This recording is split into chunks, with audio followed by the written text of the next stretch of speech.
बात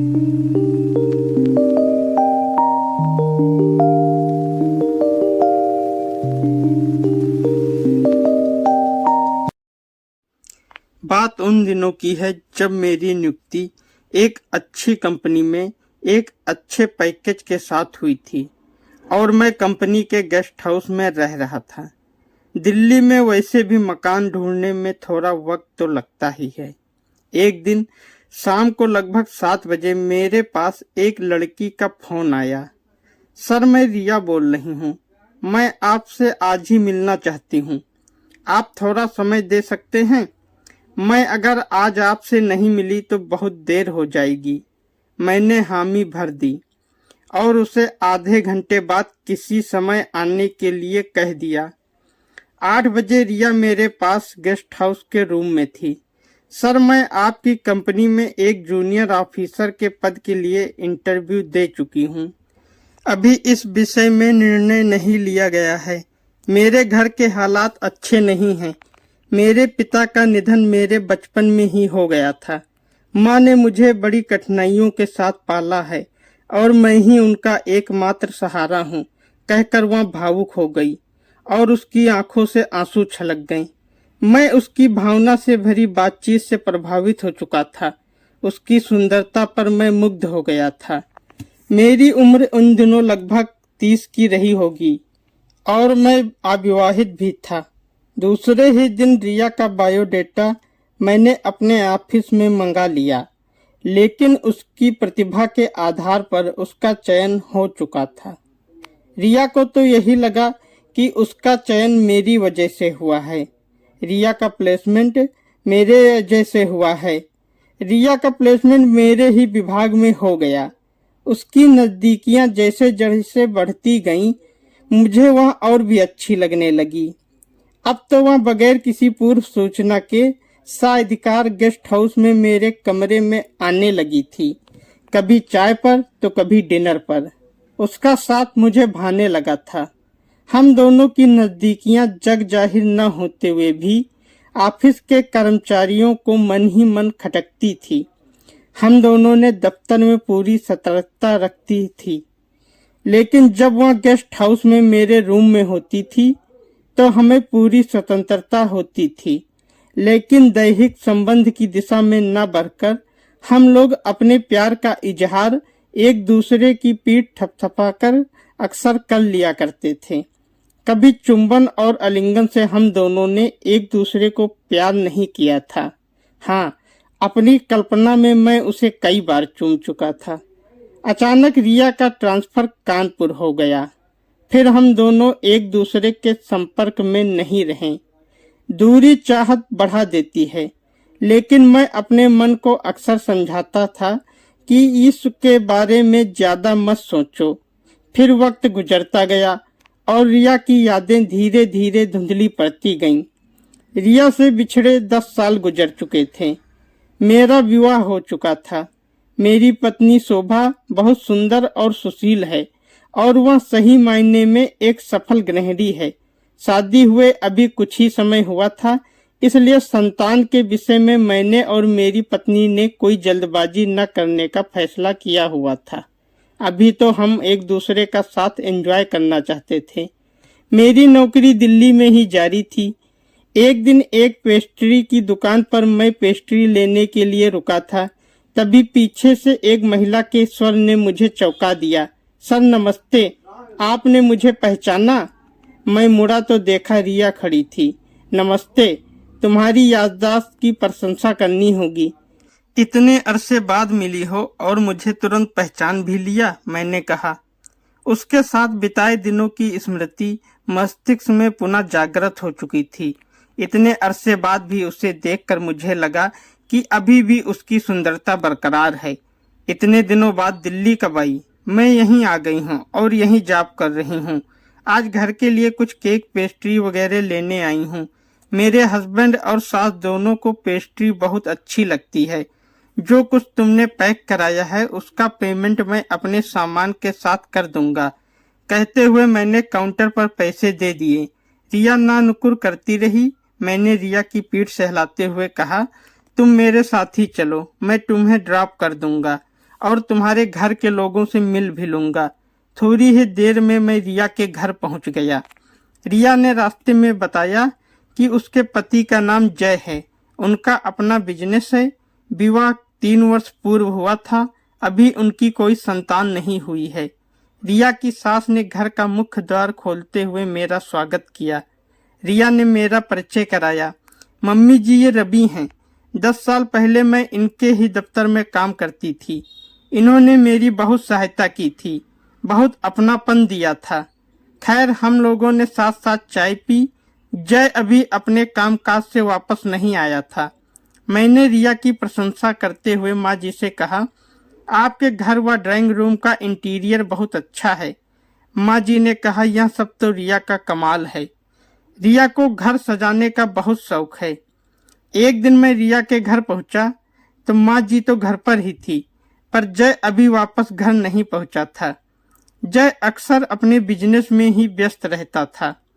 रिया मुझे बैठाकर चाय बनाने चली गई।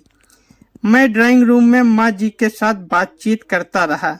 जब रिया चाय लेकर आई तो मैंने माँ जी से कहा, रिया चाय बहुत अच्छा बनाती है। तारीफ करना तो कोई रवि जी से सीखे, ये तो प्रशंसा करने में माहिर हैं। जय के पास तो इतना समय ही नहीं होता है कि वे कभी मेरी ओर गौर से देखें। कहते हुए रिया मेरा हाथ पकड़कर मुझे दूसरे कमरे की ओर लेकर चली। आइए, मैं आपको जय का कंप्यूटर दिखाती हूँ। यह तो मात्र बहाना था मुझे एकांत में ले जाने का। माँ जी रसोई में व्यस्त हो चुकी थी। मम्मी जी का बहुत सहारा है। वैसे तो अच्छा खासा समय ऑफिस में गुजर जाता है, पर आप यह तो मानेंगे ही कि प्यार और स्नेह की भूख अपनी जगह होती है। बड़ा मन करता है कोई अपनापन जताए, पर ऐसा कुछ जय के साथ कभी हो ही नहीं पाता। कहते कहते वह मेरे निकट आ गई। प्यार से उसकी पीठ सहलाते हुए मैंने धीमे स्वर में कहा, मुझे तुम अपना ही समझो। अब जब एक अंतराल के बाद हम दोबारा मिले हैं तो मैं प्यार की कमी तुम्हें कभी महसूस नहीं होने दूंगा।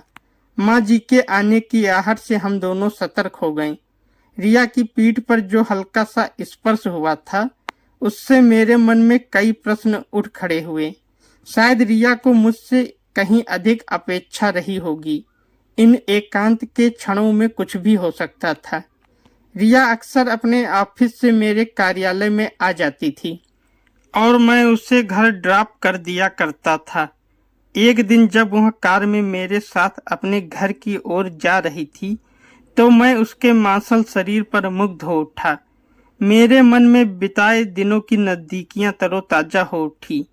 तब मन में ख्याल आता था कि काश रिया के साथ मेरी नजदीकी कुछ इस तरह बन सके कि मजा आ जाए, पर अक्सर मुझे अपने इस विचार पर हंसी आती थी। रिया जैसी लड़की का निकट होना एक संयोग की बात थी। कार में रिया को मेरा एकटक उसे देखना अच्छा भी लगता था, लेकिन मेरी नैतिकता इस वासना की चिंगारी को ठंडा कर देती थी। रिया के मन में मेरे लिए प्रेम पनप रहा है, ऐसा मैंने अक्सर महसूस किया था। एक बार उसके घर गया तो उसके पति जय से मुलाकात हुई। वह एक सभ्य और सुलझा हुआ इंसान था। मैं रिया के घर जाता रहता था। मैंने रिया को उसकी शादी की सालगिरह के मौके पर सोने के ईयर रिंग्स भेंट किया, जिन्हें पहनकर उसने कहा, कैसी लग रही हूँ इसे पहनकर। मैंने कहा, बहुत सुंदर। मेरे करीब आकर उसने मेरा एक हाथ पकड़कर अपने सिर पर रख लिया और बोली, मुझे आपका आशीर्वाद चाहिए सारी जिंदगी। बस ऐसे ही प्यार करते रहिएगा। मैंने कुछ नहीं कहा, किंतु मन ही मन खुश था। मेरी मर्यादा ने मुझे बांध रखा था, लेकिन अक्सर रिया के मुख पर आते जाते हाव भाव उसके दिल में छिपे तूफान को छिपाने में असमर्थ होते थे। एक दिन किसी कार्यवश जय को लखनऊ जाना पड़ा। अपने ऑफिस से लौटते हुए रिया को लेकर मैं रिया के घर पहुंचा। रास्ते भर रिया बहुत प्रसन्न दिखाई दी। घर पहुंचने पर रिया ने अपने पर्स से घर की चाबी निकाली। मेरे पूछने पर रिया ने बताया, 2 दिन पहले मम्मी जी मेरे जेठ के यहाँ इलाहाबाद गई हैं। वापसी में जय उन्हें इलाहाबाद से ले आएंगे। थोड़ी देर बाद जब मैंने उसके घर से जाना चाहा तो रिया ने कहा, आप रुक जाइए, ऐसी भी क्या जल्दी है, आज मैं घर पर आपको ट्रीट दूंगी, खाना हम साथ ही खाएंगे, अकेले रहने का मौका तो कभी कभी ही मिलता है। कहते हुए उसने मुझे बाहों में लेने की चेष्टा की। मेरे समीप होने का वह पूरा लाभ उठाना चाहती थी। पहले तो मैंने संकोचवश वहां से हटना चाहा, किंतु उसका आकर्षण मेरी व्यवस्था बन गया। ऐसे अतरंग क्षणों में हम एकाकार हो गए, एक अलौकिक दुनिया में खोए रहे। दूसरे दिन भी इसी आनंद की पुनरावृत्ति हुई। हम दोनों भोजन कर चुके थे।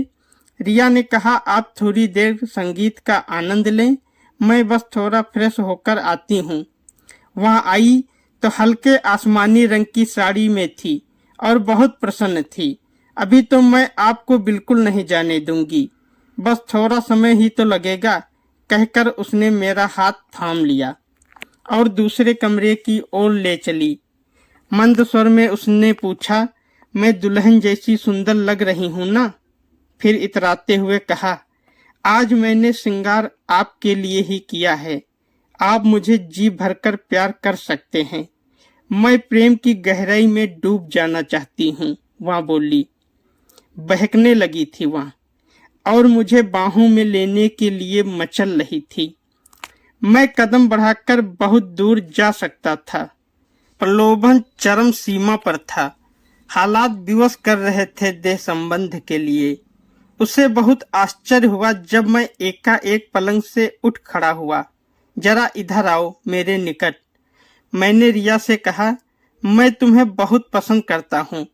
तुम्हारे व्यक्तित्व में कई अच्छी बातें हैं, लेकिन जो प्रेम तुम मुझ में ढूंढने का प्रयास कर रही हो, वह जय के हृदय में भी हिलोरे मार रहा है।